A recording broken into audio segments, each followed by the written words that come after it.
All right, what is Unitarian Universalism? Besides a very long name, besides the name of two historically progressive Christian denominations, the Unitarians and the Universalists, who merged. But what is it? This is a community of practice where we gather to grow our souls, though we understand that word in lots of different ways, and to heal the world, though we understand that work in lots of different ways.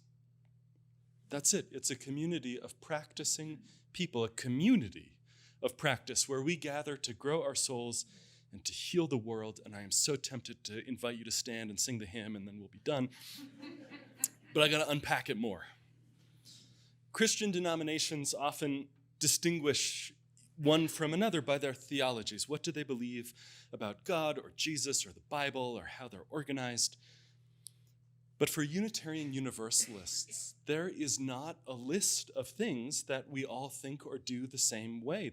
We don't have a creed or a dogma that we're all supposed to believe the same.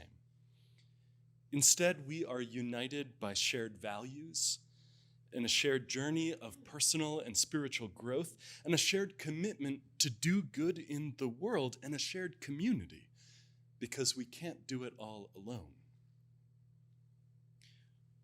Maybe one way to say that is we share a belief, or try this on anyways, we share a belief that part of the purpose of religious life, of spiritual journey, is to become a person among persons, to become fully human and treat everyone else like that's true too.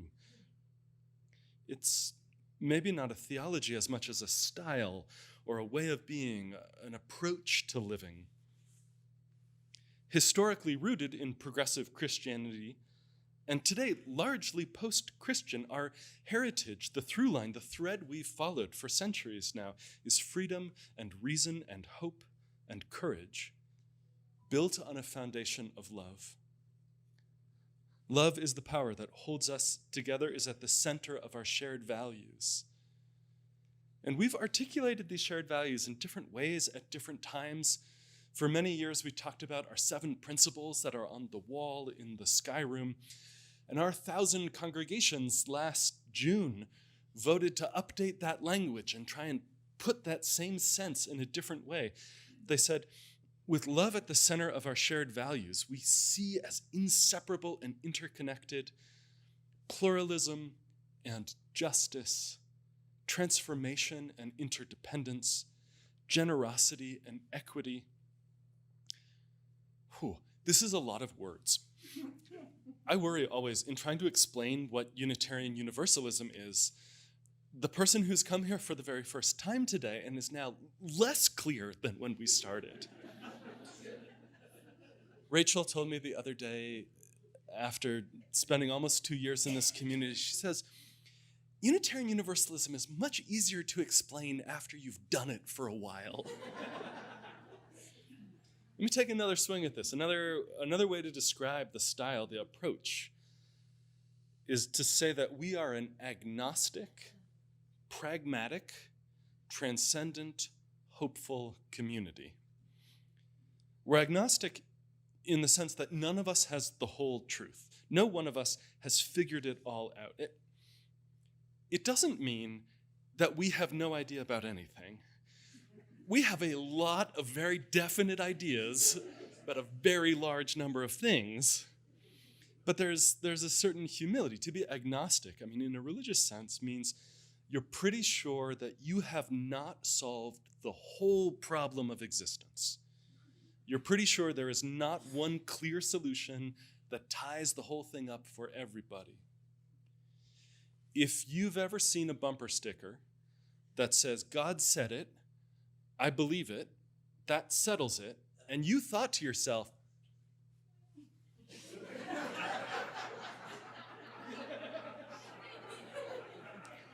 that's agnostic. None of us has the whole truth. Our Universalist ancestors liked the metaphor of truth being like the sun shining through this immense stained glass window, and we're on this side of the thing about 2 inches away from it. And all we see is our little patch of glass, whatever that is. And there's no point in arguing over who's got the whole final picture. There's no point in saying, here's exactly what's on the other side of this. None of us have that whole picture. But we don't have to all have an identical theology to share a commitment to the same values. And that does not mean your theology is not important. But as a community, we do this strange thing of deliberately embracing and celebrating a plurality of theologies. Not singular. God said it, I believe it, that settles it. But plural, a whole lot of people said a whole lot of things. And with compassion and reason and my own lived experience, each of us has to work to figure out what that means for you and then to keep living into it. Does not fit on a bumper sticker, but describes what it is we're about.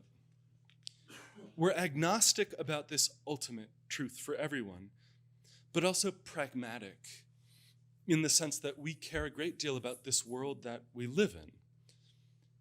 One Unitarian minister says the test of religion, the real test of religion, the thing that you're looking at to measure, is its effect on the people that it nurtures and the society in which it lives. For a few centuries now, our ancestors and us today, we said, you know what a person's religion is, not by the list of bullet points that they give you, but by what they do with their life. Not by the theology that they talk about, not by something going on inside their heads, but what they give their time and money and attention and focus and their whole living to. Emerson, Ralph Waldo Emerson, one of our Unitarian ancestors, says what a person worships is what a person is becoming. So you be real careful about what you choose to worship. This is a pragmatic tradition in that sense. We care about what we are becoming here and now. We're not about getting people into heaven, but about getting heaven into people. That fits on a bumper sticker. But what that means really is that it's not just justice as an abstract value that we're committed to. We want to actually make it happen, to make that real, embodied, extant in the world. And look, some of us believe and are pretty reasonably sure that life continues on after death, and some of us are pretty reasonably sure it doesn't, but all of us believe that this life matters, that this thing we're doing here within and among each other, that this matters, that our work is to treat each other, not just the people in this room, but the whole world, like we're real, like we are people among people. And there's a kind of, not even just pragmatism to it, but an ordinariness to that.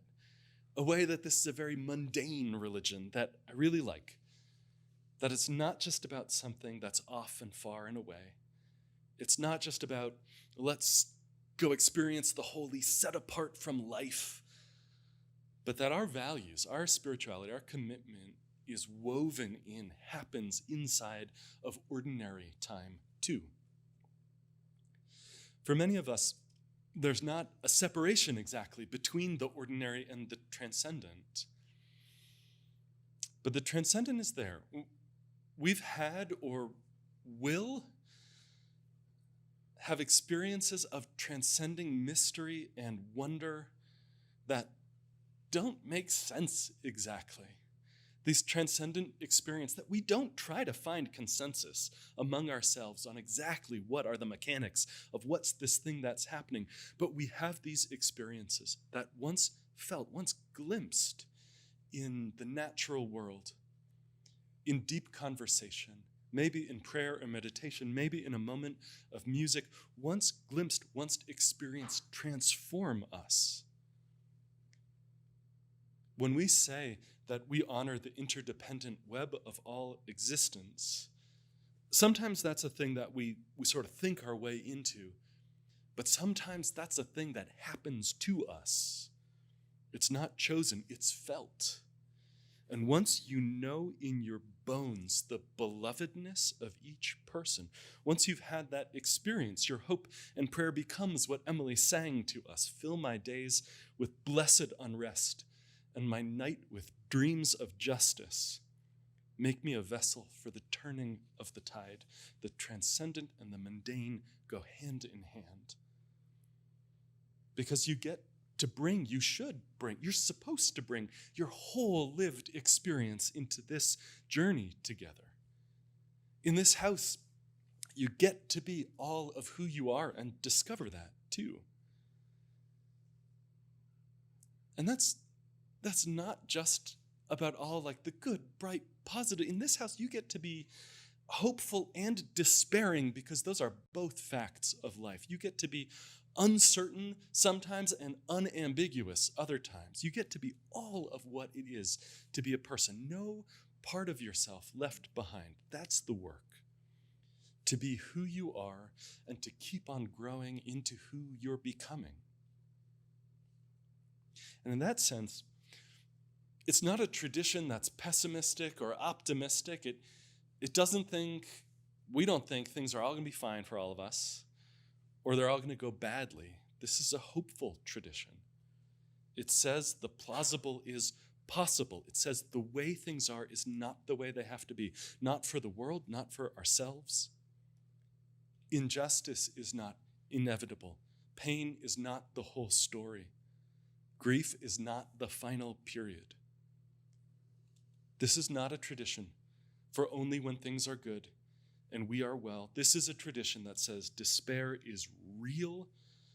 Dark nights happen. Suffering exists unanswered without reason or justification.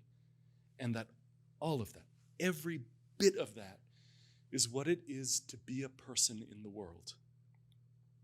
None of that gets shut out. You're not supposed to leave some part of the experience of being human outside of these walls. All of that comes in, and it's hard work being a person. And it matters how we are to each other and to ourselves along the way.